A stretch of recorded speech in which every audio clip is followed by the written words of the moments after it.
Hi, my name is Jason Geffner. I'm a senior security researcher and chief taco scientist with CrowdStrike, where my job is to reverse engineer malware and exploits developed by nation-state adversaries and organized crime groups. I also do intelligence research to try to attribute malware, exploits, tools, and C2 protocols to unique actors. Before I was at CrowdStrike, I was a principal security consultant with NGS Secure, and prior to that, I was a reverse engineer on Microsoft's anti-malware team, where I was the owner of the malicious software removal tool.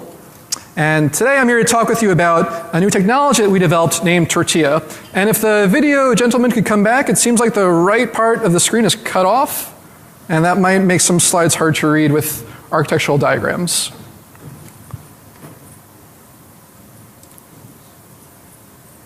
Well, I'll continue in the process. So, security researchers have a growing need for anonymity. Oftentimes, we need to communicate with C2 servers to know what commands the attacker is sending to malware.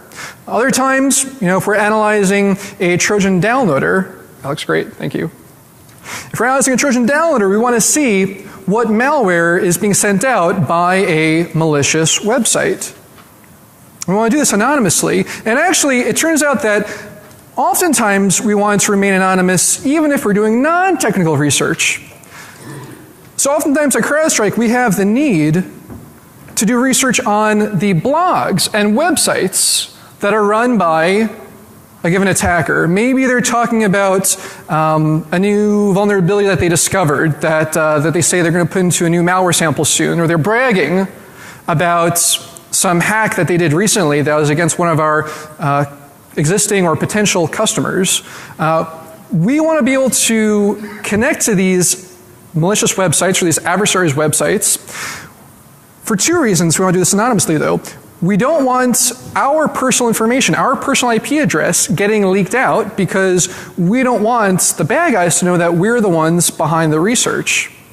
And secondly, we also don't want the bad guys to see that someone's connected to them from, say, a crowdstrike.com IP address to tip off the bad guys that they're being watched anyway.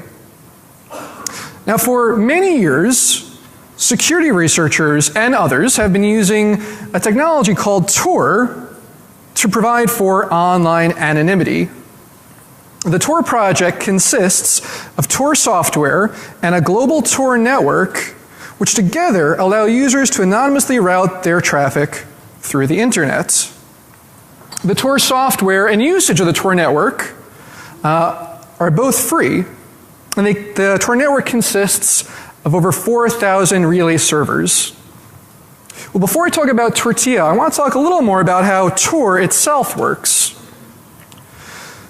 So the first step is that the Tor client gets a list of Tor nodes from a Tor directory server. And when it wants to communicate with a remote server, it routes its internet traffic via an encrypted protocol through these Tor nodes, and the last node before that final server is called the Tor exit node.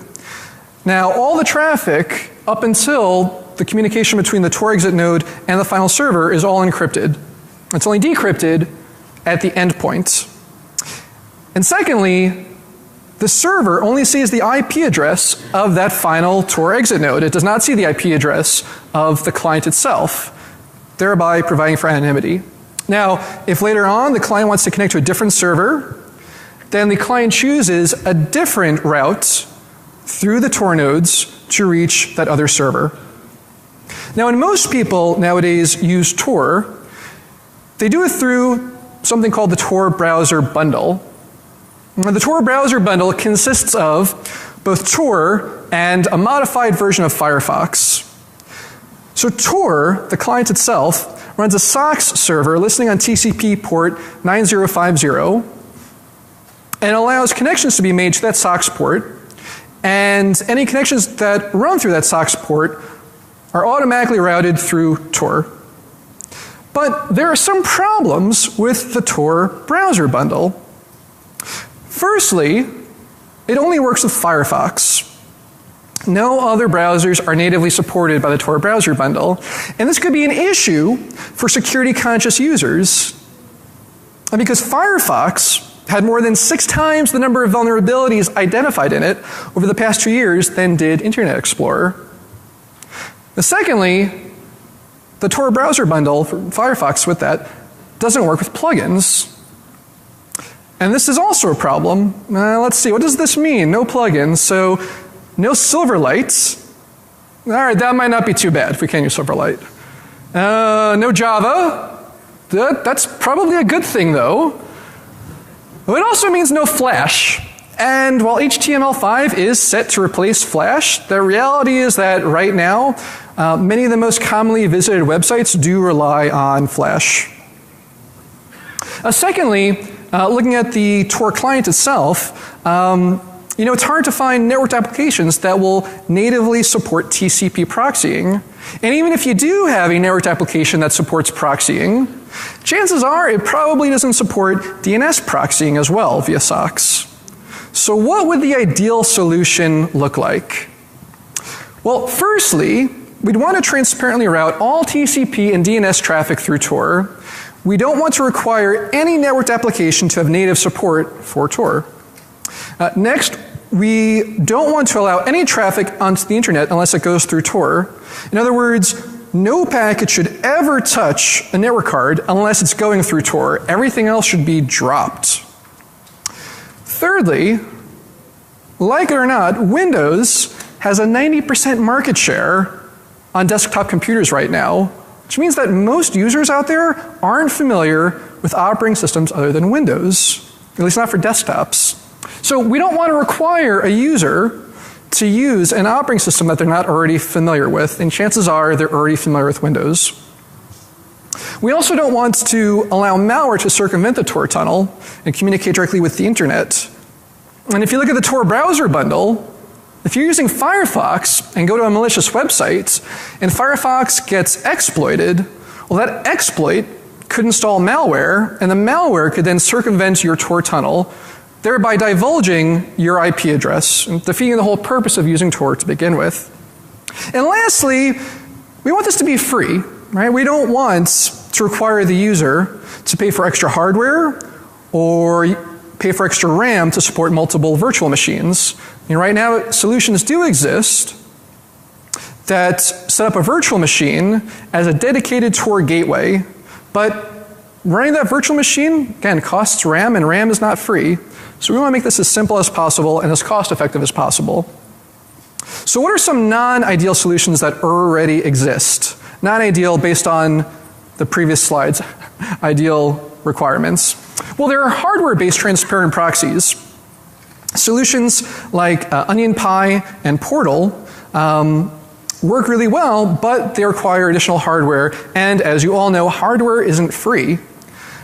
Secondly, even if you did want to use one of these solutions, it's still possible for suitably privileged malware to hop to a different Wi-Fi network, thereby circumventing the Tor tunnel and divulging the researcher's IP address.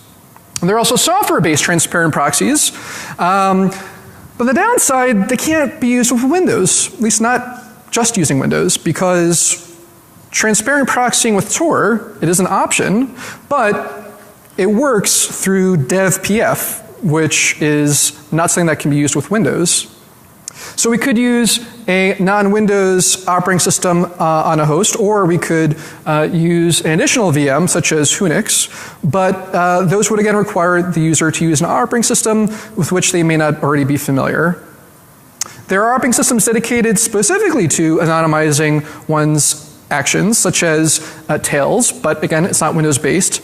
And then there are Windows-based solutions like TorCap that works through hooking WinSock, but again, the problem is malware, if it's running at a high enough privilege level, it could circumvent those WinSock hooks and again, route traffic not through Tor and divulge the user's IP address. Which begs the question, how can we securely wrap Tor around traffic? The answer is tortilla.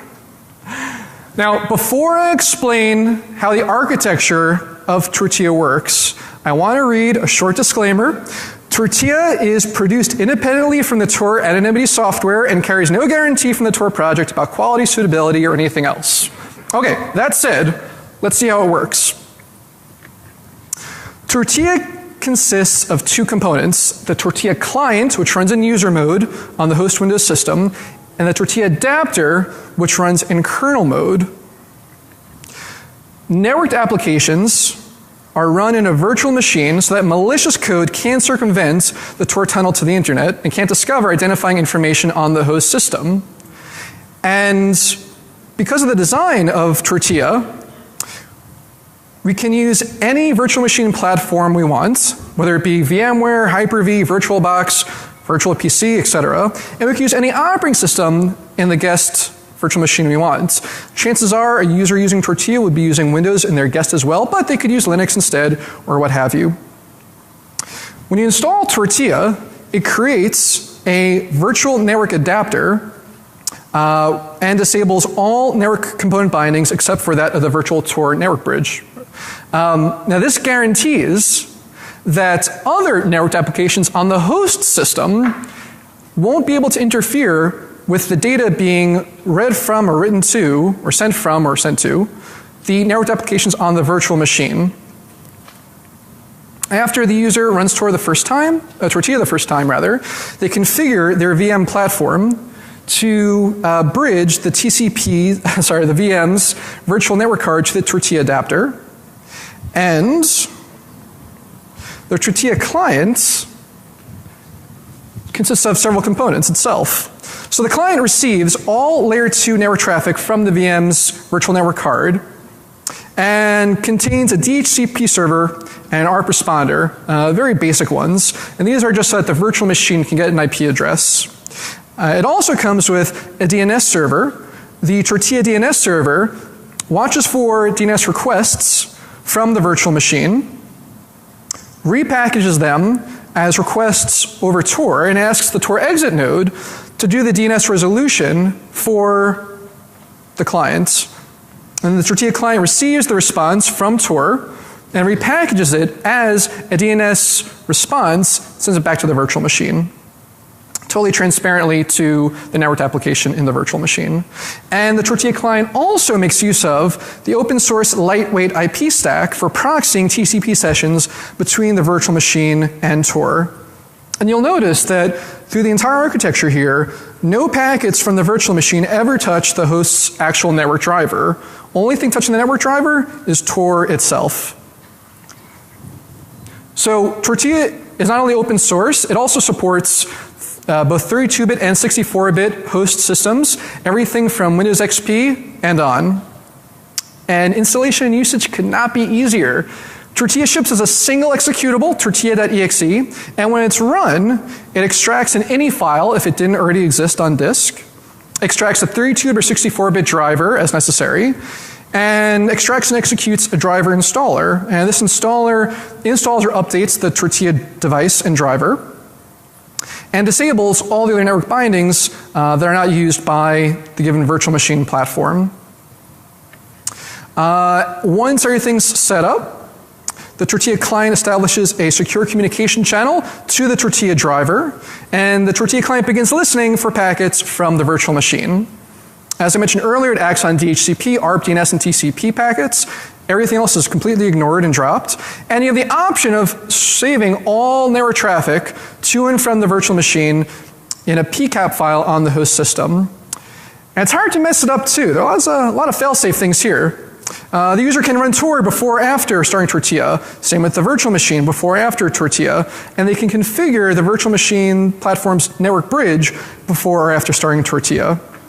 And uninstallation is a breeze as well. All that you have to do is delete tortilla.exe, delete the ini file, and uninstall the tortilla adapter from the Windows Device Manager. Okay, let's see it in action. So, first thing I want to do though is make sure I have my network connection here. And it appears that I do. Great.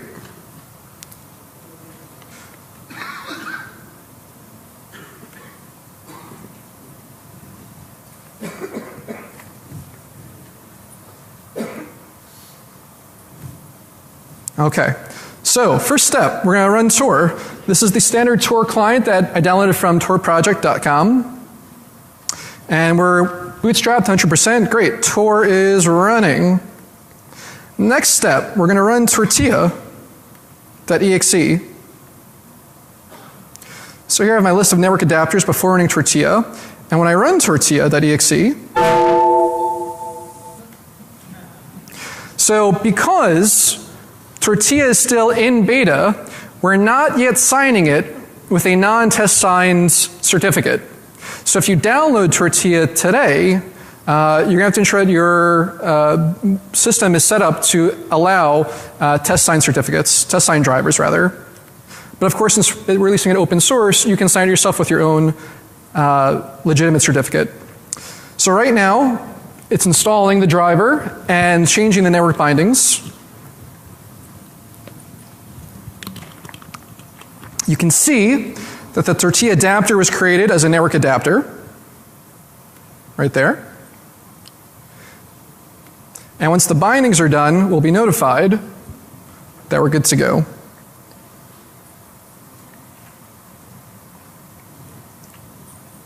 All right, everything looks good. Now we can look at our network connections and see that we have the Tortilla adapter right here. If we look at the properties, we can see that all network bindings are disabled except for that of our VMware bridge protocol. And this is actually set up to work with not just VMware, but also Hyper-V, Virtual PC, and VirtualBox. It will detect and work with all of them. Okay. So now let's set up our virtual network platform's virtual network editor. We're going to add a new virtual network, and we're going to bridge it to our newly installed Tortilla adapter. So that's going to be on VMnet 0. Now at that setup, all we have to do is open our virtual machine, change its settings to connected, and we tell it to use the new VM network we just set up that's connected, that's bridged rather, to the Tortilla adapter. All right, so we already got an IP address, it was that quick. And we see that queries from the virtual machine are already being resolved via Tortilla. So I'll just say public network. That looks good. And I'm going to resize this a bit.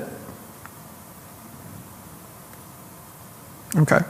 So let's do some demos. Let's see this in action.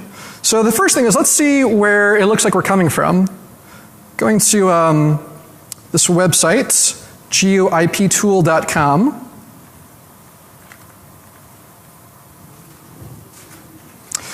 And it looks like we're coming from politkovskaja.torservers.net. An anonymous proxy. It actually couldn't even get didn't determine a country for us. So our IP, oh, no, it did. It looks like we're in Africa? All right. Well, welcome to the ocean, everybody. We're out of Vegas. So I mentioned earlier that with the Tor browser bundle, Flash does not work. Let's see if Flash works with Tortilla. Oh, it's English for us. Oh no, Rickroll! So yes, it does work with Flash. All right, let me close that quickly. It's pretty loud. Okay, so Flash works, as will anything that's a networked application. So what about, okay, so web browsing works, but we could already do most web browsing we need to do with the Tor browser bundle anyway. What about Telnet or SSH?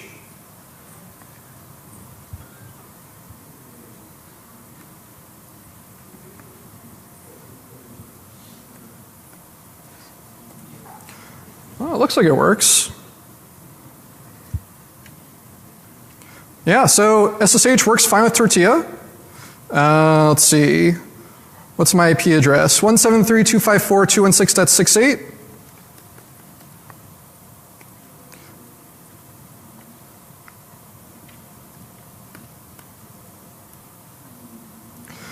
Looks like exit-o1c.noisetor.net is where I'm coming from. Looks anonymized to me. What about SFTP? Does that work?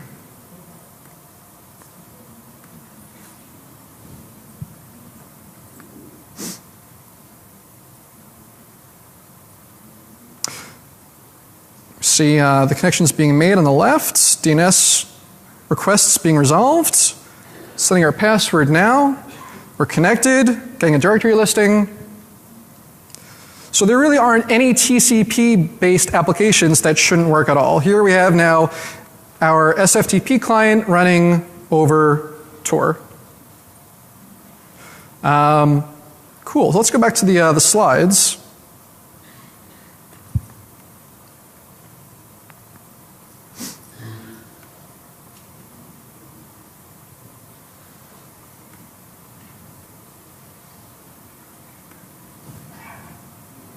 Okay, so the good news.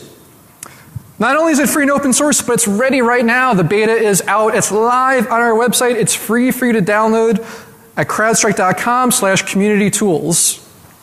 To wrap it up, it's a free and open source solution for Windows. Doesn't require anything but Windows if you don't want to use it. That will transparently route all TCP and DNS traffic through Tor. It doesn't put anything on the network without going through Tor. And it doesn't require any extra hardware or any extra virtual machines to act as a Tor gateway. Nor does it allow malware to circumvent the tunnel. So I'll be happy to take questions and answers if we have time, and a proctor can say if that's true or not. But before I do, I want to give special thanks for several people at CrowdStrike for the help on this. John Costello was invaluable for testing.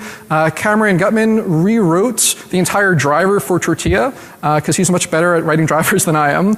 And Alex, Sven, Dan, Kyle, and Aaron were also very helpful with the code review and their input as well. So definitely a team effort. And thank you for that. So with that, a proctor can tell me if we do have time for Q&A. Got about 4 minutes. So with that, I'm happy to take 4 minutes worth of questions.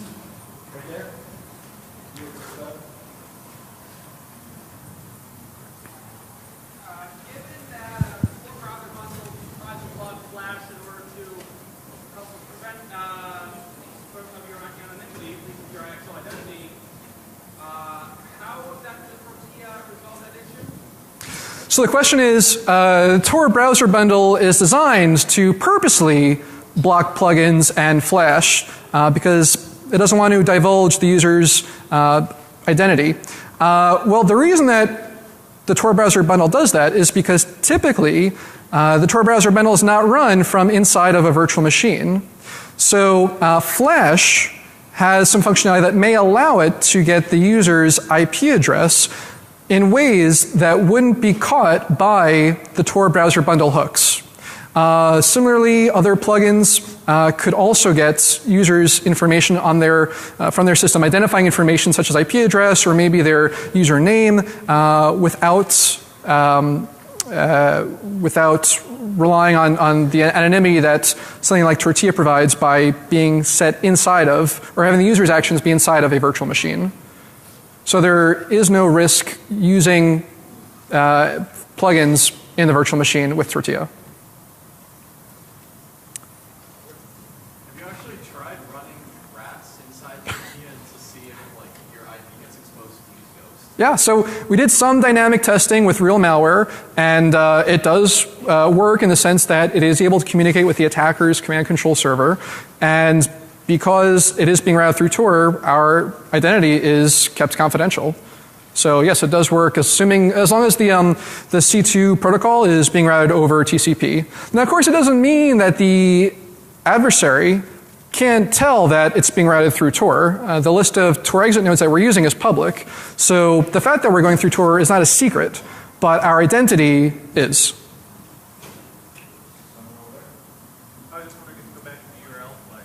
Be happy to. So the URL slide is right here.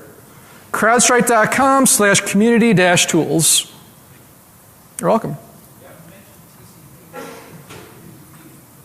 So all UDP traffic is dropped except for DNS requests. And they have to be well-formatted DNS requests. If they're not well-formatted, they're dropped. But ICMP, IGMP, Anything that's not specifically TCP or a DNS-based UDP packet is dropped. Oh, and ARP and DHCP go to the Tortilla client, but not out to Tor or over the network otherwise. Will it maintain sessions, web sessions? Will it maintain web sessions? Yes. Web sessions are at a higher OSI level that the browser will handle through cookies. So web sessions would not be an issue for Tortilla. It would maintain them. Okay, well, I think I'm out of time now, but thank you for coming. If you have any questions, please come up to me. It was a pleasure.